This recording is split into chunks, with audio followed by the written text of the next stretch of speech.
bienvenido a este vídeo en el que seguimos hablando del tema de campo magnético. Habíamos visto que la fuerza magnética que actuaba sobre una carga puntual venía dada por la ley de Lorentz y su expresión era fuerza magnética igual a Q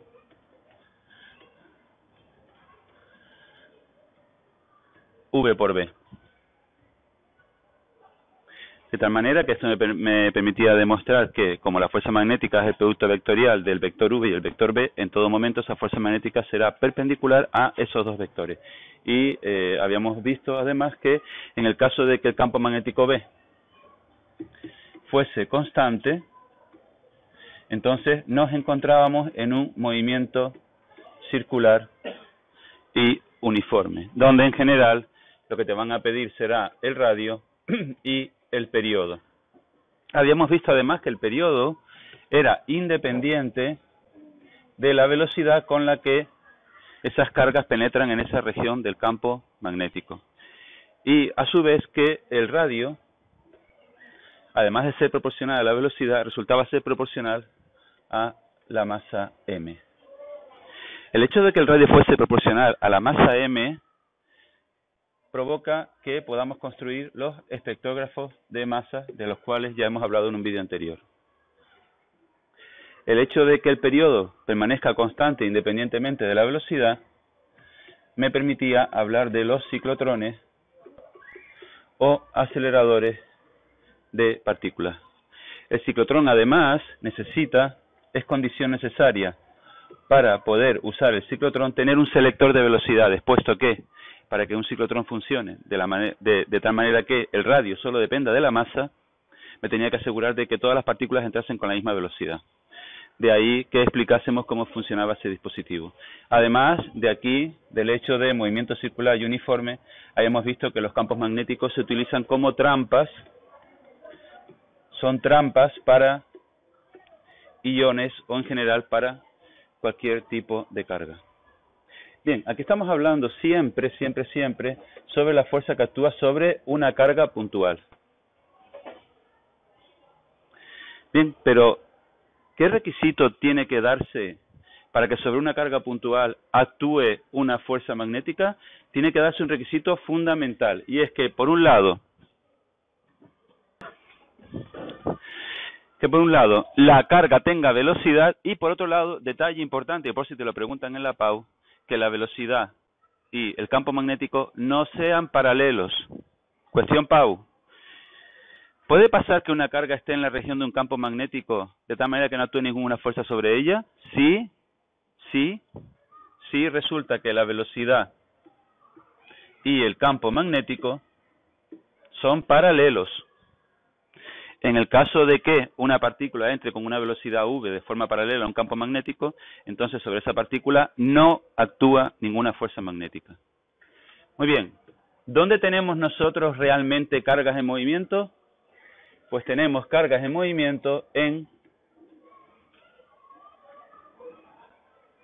un cable que está recorrido por una intensidad de corriente I. Luego, si yo tengo un cable o un circuito que está recorrido por una intensidad de corriente I y yo lo sumerjo en una región donde hay un campo magnético,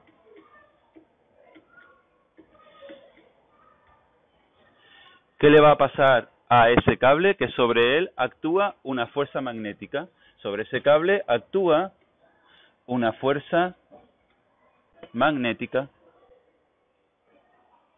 Y esa fuerza magnética, ¿se puede aplicar esta expresión que hemos estado usando estos días de Q, V por B? Pues no. Porque la ley de Lorentz exige que las cargas sean puntuales, tal y como acabo de decir. Y aquí, como están viendo, esto no es puntual, tiene tamaño. Luego, esta expresión yo ahora mismo no la puedo aplicar. Pues si bien es cierto que yo esa expresión no la puedo aplicar, ¿yo tengo alguna forma de poder aplicar esa expresión? Sí que la tengo, y es replantearme el problema. Me vuelvo a plantear el problema. Cable recorrido por una intensidad de corriente I.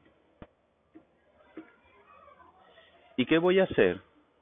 Me voy a preocupar de que la carga que yo coja sea puntual. ¿Cómo hago eso? Muy fácil. Cojo un diferencial de L.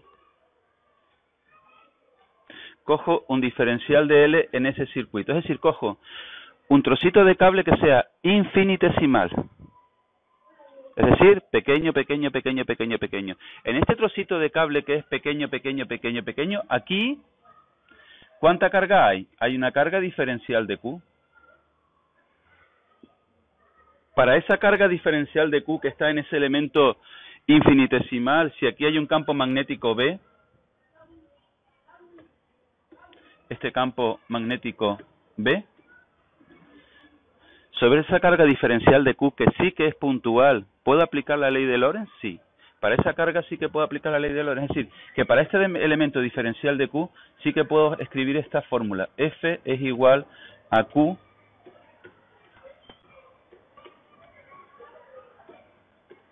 V por B. Lo que sucede es que si la carga es pequeña, pequeña, pequeña, pequeña, pequeña, pequeña, pequeña, la fuerza que actúa sobre esa carga pequeña, pequeña, pequeña, pequeña, es también minúscula. Ah, genial. Porque si yo quiero ahora hallar la fuerza que actúa sobre todo el circuito que tengo que hacer, siguiente elemento infinitesimal, siguiente elemento infinitesimal, siguiente, empezar a sumar diferencial de F1, más diferencial de F2, más diferencial de F3, más puntos suspensivos, diferencial de Fn. Cuando yo haga toda la suma, me aparecerá la fuerza que actúa sobre el circuito. ¿Vale? ¿Qué sucede? Que esa fórmula es correcta, pero tiene un problema importante. No está en función de los parámetros de la corriente eléctrica. Porque ya en el tema anterior vimos que el parámetro que define una corriente eléctrica, ¿cuál es? La intensidad, tal y como te he manifestado aquí. No te preocupes, vamos a hacer que aparezca la intensidad. Y para eso solo hay que recordar lo que es la velocidad. ¿Qué era velocidad? Es que velocidad era espacio entre tiempo. O, dicho de otra forma, el pequeñísimo espacio entre el pequeñísimo tiempo. Pues ese pequeñísimo tiempo, en vez de estar dividiendo a diferencial de L, lo voy a poner aquí. Este diferencial de T lo voy a poner aquí. Ah, y eso sí sé lo que es. ¿Qué es la pequeñísima carga que pasa en un pequeñísimo tiempo a través de un cable? Esto es la definición de intensidad. Por tanto, la ley de Lorentz para un circuito eléctrico se escribe de la siguiente manera. F es igual a la integral de I por diferencial de L por B. Un detalle importante, como nosotros estamos trabajando aquí siempre con corrientes continuas, en los que la intensidad es constante, nosotros, como norma general, veremos la intensidad fuera de la integral. Y la integral de diferencial de L por B. Esa integral hay que hacerla sobre todo el circuito. Sobre todo el circuito. Hay que ponerlo por aquí. Y como se pueden imaginar, no siempre es sencillo de hacer. Porque evidentemente va a depender de la geometría del circuito. Pero existen ciertos casos sencillos que sí que podemos estudiar y que vamos a estudiar ahora mismo. Por ejemplo, el siguiente caso. Consideremos un circuito rectangular que conduce una corriente eléctrica I igual 4 amperios en presencia de un campo magnético B de 0,6 teslas en la dirección del eje OI. Antes de seguir leyendo, vamos a empezar a traducir esto. A ver, ¿qué me está diciendo? Que tengo aquí un circuito, este circuito que están viendo, que es rectangular, en esta perspectiva chunga que yo he hecho, porque esto lo he hecho, vamos, ahí más o menos. Ese circuito rectangular está recorrido por esta intensidad de corriente I que están viendo que marcha en sentido antihorario. ¿Ven? Bajaría por aquí, seguiría por aquí y subiría por aquí. A ver, Este circuito es absurdo. Es una esquematización o una modelización de un circuito. Evidentemente, por aquí este cable tendría que bajar por aquí y por aquí tendría que subir uno y esto está conectado a una batería, porque si no, ahí no hay intensidad de corriente. Esa espiral rectangular tiene que estar conectada como una batería, porque si no, no habría intensidad de corriente. Pero esto es una modelización de lo que es un circuito. Vale, está sumergido en un campo magnético B, véanlo, que está dirigido en la dirección del eje OI. Este es el eje Y. Pues ya sé que sobre ese circuito va a aparecer una fuerza magnética. ¿Y esa fuerza magnética cuánto vale? Pues fíjense, me están dando además cuánto mide cada lado. Me está diciendo que el lado A mide 20 centímetros y el lado B mide 40 centímetros. El lado B forma un ángulo de 60 grados con el eje OX. Es decir, que este ángulo que está aquí, chicos, este ángulo que está aquí, es de 60 grados. Quizás sea conveniente hacer una vista aérea. Miren, si yo miro el problema desde arriba, vería el siguiente dibujo. Estaría viendo este dibujo que les he puesto aquí en esta diapositiva. Si miro el problema desde arriba, estaría viendo el lado superior que está recorrido por una intensidad I, y este ángulo de aquí es de 60 grados, puesto que esta línea es la del eje X, esta es la del eje Y, y el eje Z se me está metiendo por los ojitos.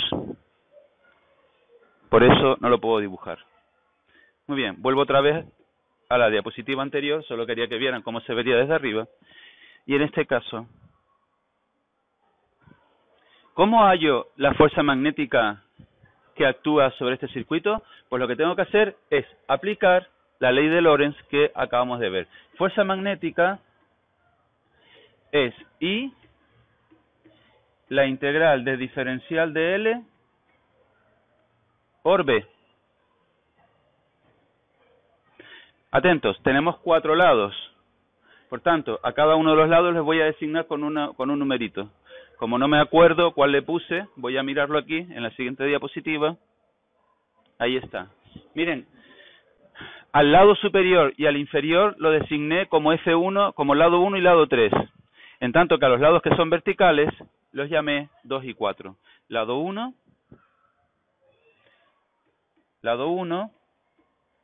lado 3, lado 2 y lado 4.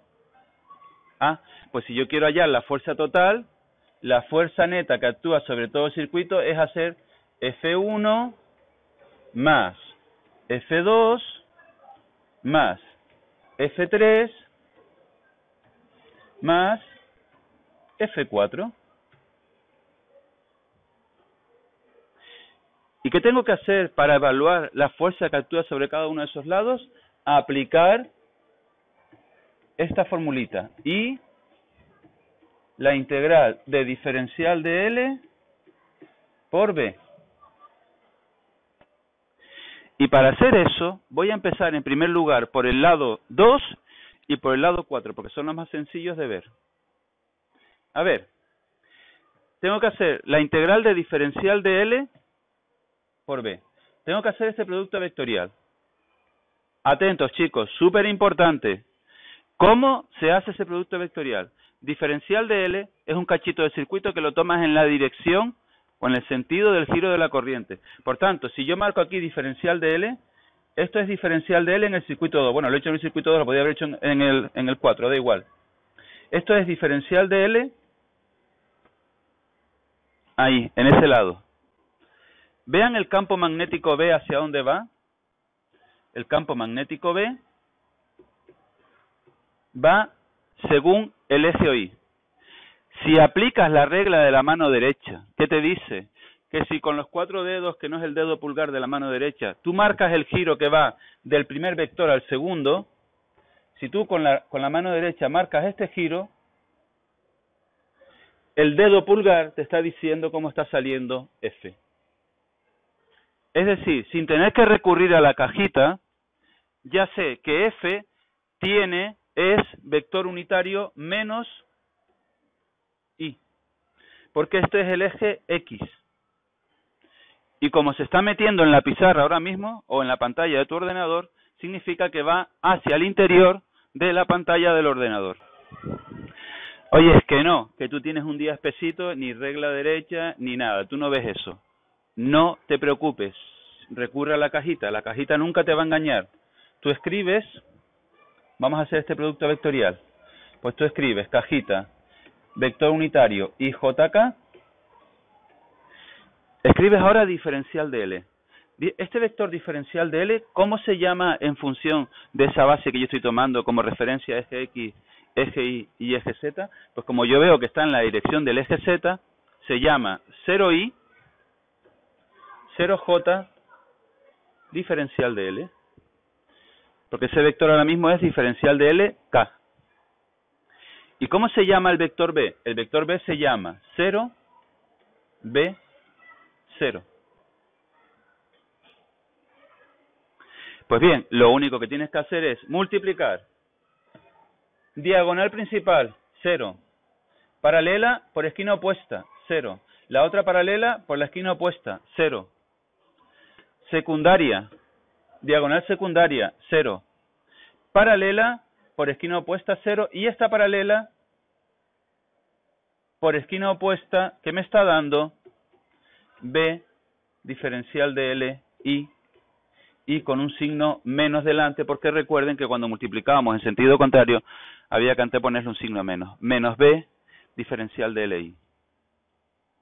Y así nunca me equivoco si no ves lo de la regla de la mano derecha. Vale, ya he hecho el producto vectorial. ¿Qué tengo que hacer ahora? Mira lo que te dice aquí. Haga usted el favor de integrarlo.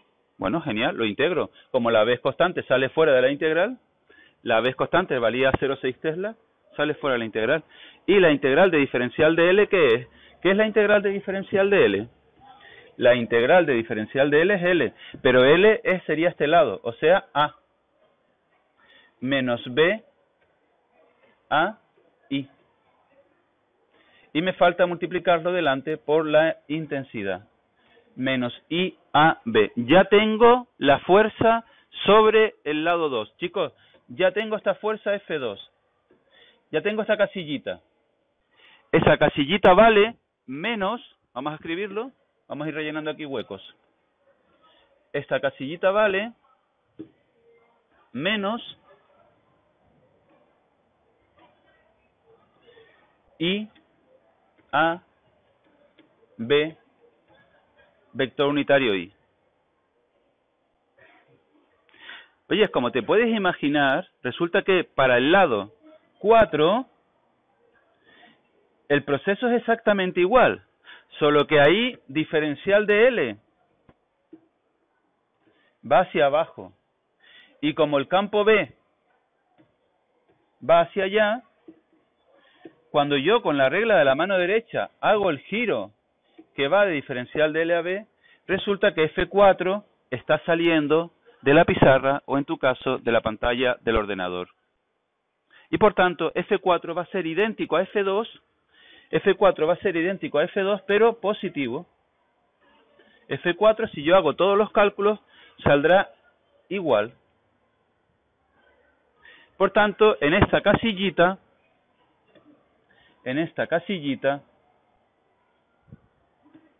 me queda que vale I, A, B, vector unitario I. Oye, qué curioso, porque resulta entonces que esas dos fuerzas se anulan. Me queda entonces calcular F1 y F3. Vamos a por F1 y F3. Por ejemplo, F1. Vamos a ver dónde está F1. Aquí está F1. A este lado lo he llamado 1. Mira, diferencial de L. Mira diferencial de L aquí. Mira el campo B hacia dónde va. Si tú con la mano derecha marcas este giro, marquen el giro, chicos, vean que el dedo pulgar apunta hacia abajo. Por tanto, ya sé que la fuerza 1 La fuerza 1 vale, vamos a recordar la fórmula, y la integral de diferencial de L por B. En este caso me queda I. Producto vectorial. Cuidado que aquí después en el examen se equivocan. Cuidado con esto, chicos. Atentos que lo que viene es importante. Módulo por módulo por el seno del ángulo que forma. ¡Ojo! No se olviden que el problema decía que este ángulo de aquí es de 60 grados. Si ese ángulo de ahí es de 60 grados, significa que este ángulo es de 120 grados. Podéis poner seno de 120 o poner seno de 60, puesto que son iguales, me da igual. Pero no pongan seno de 90, como pasa muchas veces en los controles, que se despistan, no tienen en cuenta que el producto vectorial, cuando hacemos el módulo del producto vectorial, siempre es módulo del primero por módulo del segundo por el seno del ángulo que forma. ¿Qué pasa? Que en la mayoría de los problemas que hacemos en campo magnético, V y B suelen formar en la mayoría de los problemas un ángulo de 90 grados. Y están tan acostumbrados a que siempre seno de 90, que es 1, que cuando llegan aquí se olvidan de poner que esto es seno de 60 o seno de 120, me da igual. Ahora, vector unitario K, porque va hacia abajo y delante un signo menos. Pues bien, me va a quedar menos I, B, seno de 60, que es raíz de 3 entre 2, la integral de diferencial de L, vector unitario K. Y la integral de diferencial de L, chicos, como ya todos están imaginando, esta integral sería L, y L sería lo que mide ese lado, y ese lado mide B minúscula. Por tanto, ya tengo lo que vale F1. ¿Y cómo hago para hallar lo que vale F3? Mismo razonamiento. Tú marcas diferencial de L, marcas B, este ángulo que están viendo ahí, si yo hago el giro de diferencial de L a B ahora, si yo hago este giro de diferencial de L a B, resulta que F3 me sale hacia arriba. Véanlo, giro con la mano derecha, el dedo pulgar, me dice que F3 sale hacia arriba. Es decir, que cuando yo haga F3, me va a salir exactamente igual a F1, pero con sentido contrario. Raíz de 3, B, vector unitario K. Por tanto, las dos casillitas que me quedaban por rellenar, también me da 0. Bien, chicos, hemos demostrado que sobre este circuito, la fuerza neta que actúa, la fuerza neta vale 0. Esto que nosotros hemos demostrado aquí para un circuito sencillo tiene categoría de teorema. Independientemente de la geometría de un circuito, la fuerza neta magnética que actúa sobre él siempre es 0. Es verdad que nosotros tenemos que reconocer humildemente que eso lo hemos demostrado para un circuito sencillo. Sin embargo, da igual el circuito que tú pongas dentro del seno de un campo magnético. Si ese campo magnético es constante, siempre se va a cumplir ese requisito. Luego, si un circuito está dentro de un campo magnético constante, resulta que el circuito no se va a mover. Ese circuito entonces no se mueve, chicos. Pues bien, el hecho de que la fuerza neta sobre el circuito sea 0 nos permite afirmar que el circuito no va a trasladar. Pero me queda otra posibilidad, y es que tenga dos fuerzas que estén haciendo un par de fuerzas y permita que el circuito se ponga a girar. Y aquí yo tengo dos fuerzas,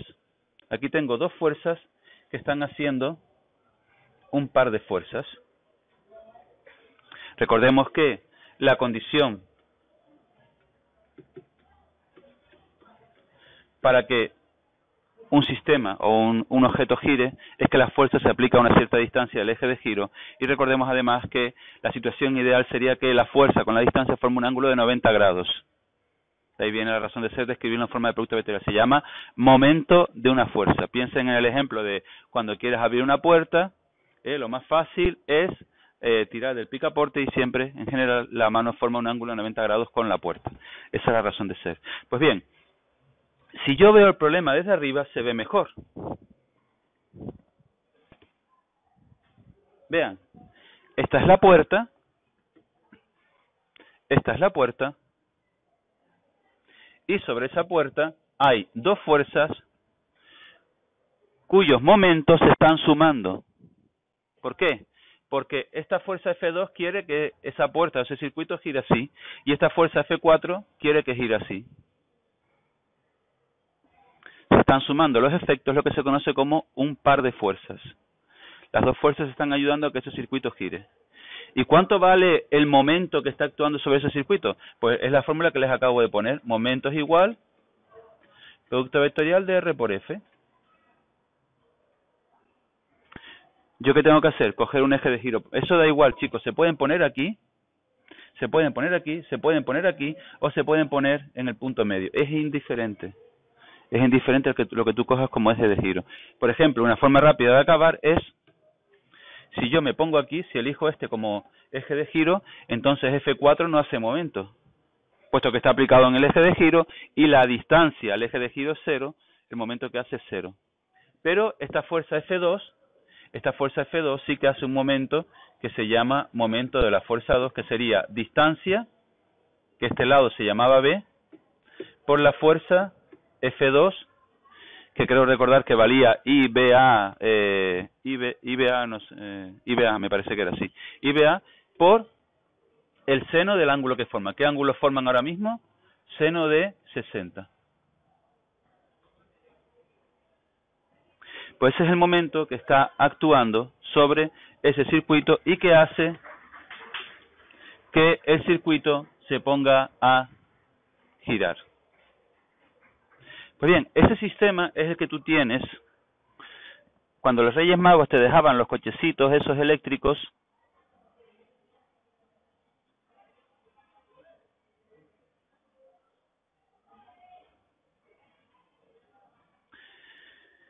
Te dejaban los cochecitos eléctricos y aquí ese cochecito tenía